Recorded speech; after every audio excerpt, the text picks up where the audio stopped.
So yesterday I ended up driving 3 hours to Birmingham to get a chameleon tint as well as a gloss black sunstrip installed on the front windshield of my VW SCIROCCO GT, and this is the end result. It is a blue/purple chameleon tint that is somehow fully road legal here in the UK. In fact, I think all chameleon tints are, as long as they let through 75% of light through the front windshield. In this case, this one actually lets through 85%, hence why it looks, I would say, so subtle, especially from like a front view. When you're on the ground, like from here, it doesn't even look like the windows are tinted with a chameleon tint. But then when you're higher up and you're looking at it from a top-down view, it doesn't even look legal. It looks super saturated. But then, like I said, from other angles, it looks very, very tame and very subtle. So yeah, it really changes depending on the way the light's hitting your windshield. And from the inside, it doesn't even look like much has changed for the most part, apart from the very obvious sunstrip that's now installed. For example, if I compare the window on my door here and then my front windshield, I would say the windshield is roughly 15% darker.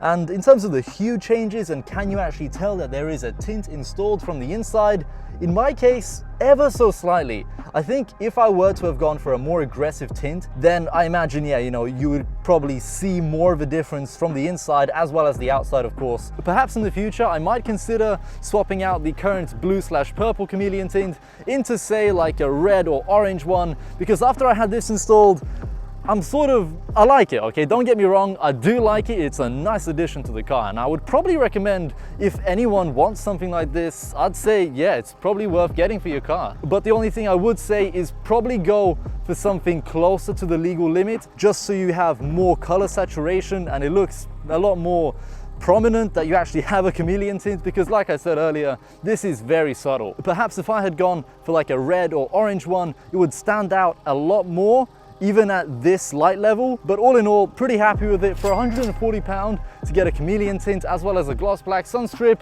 that was installed in probably about 30 minutes or so, it's a pretty good job. If I could go back in time and do this all over again, I would definitely opt for either an 80% or 75% tint if you are going for a chameleon one, just so all the colors pop a whole lot more.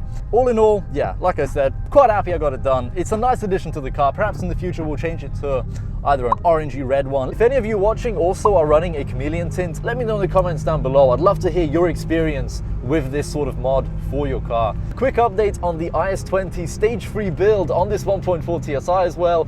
It is still very much happening. I was actually at APC about a week ago working on the turbo with Bart. Well, Bart was working on it. I was just filming really and there for moral support. He ended up milling out the inside of the IS20 turbo, converting it from a twin scroll to a single scroll turbo, and then the spacer plate/bracket that goes in between the turbo and my engine has also been delivered. It's been manufactured and it fits perfectly onto the actual turbo. Bart actually ended up mounting it onto the turbo itself. We ended up getting a V-band flange for the downpipe, I believe, as well. Everything is coming together perfectly, and fingers crossed that actual adapter fits just as perfectly on my engine as well. I will be back at APC, I think on June 26th, to continue the work. Bart actually has an intercooler for me as well to go on the car. So yeah, man, everything's coming together. It's just a matter of time. I have also done one other quick little modification to the car recently, and that was picking up these LED indicator bulbs that replaced my original halogen ones. Mainly because when I was reviewing the footage on my previous video and I was going over every single modification I've done to my car, I noticed that my indicator bulb right here wasn't quite in sync with the indicator bulb in my actual headlight, and this one was, behaving like a halogen bulb, sort of increasing in brightness then decreasing in brightness, whereas the LED light is like on, off at full brightness, or it's completely off, you know what I mean? And now everything's actually more or less in sync. So yeah, it's a tiny little modification. But if you guys also have a facelift Scirocco bumper like this one, whether it's the GT or R-Line, I'm almost certain the bulb that they use is probably identical. So I'll leave the ones I bought in the description down below. This is probably the final drive with us being stage 1. I've been trying to practice my handbrake launches, and I'll be honest, I'm pretty bad at them still, but oh, the traction. Just want to get like some 0 to 60 times. That's probably 9 seconds. We were spinning up like crazy there. Let's go again. Let's redo the stopwatch. All right, we'll do one more launch.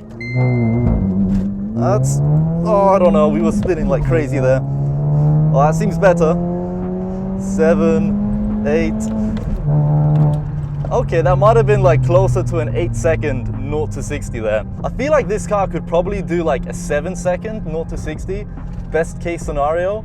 Oh, we need to do that again. We gotta go again. It's too much fun. I just want to keep going. I don't want to blow my drive shaft up again, but it is very, very fun doing this. Nah, that's bad. That's so bad. 50, 53. I'm getting better at the handbrake launches, I think. Let me know what you guys think of my handbrake launch there. Was it shit or is it actually somewhat okay? We are front wheel drive, man. There's only so much you can do. I feel like we just immediately run into a traction control problem. Maybe I should try it without traction control on. I don't know if that would help or make it worse. This video has gone from chameleon tint install and review to launching my car. Oh, that's, oh no.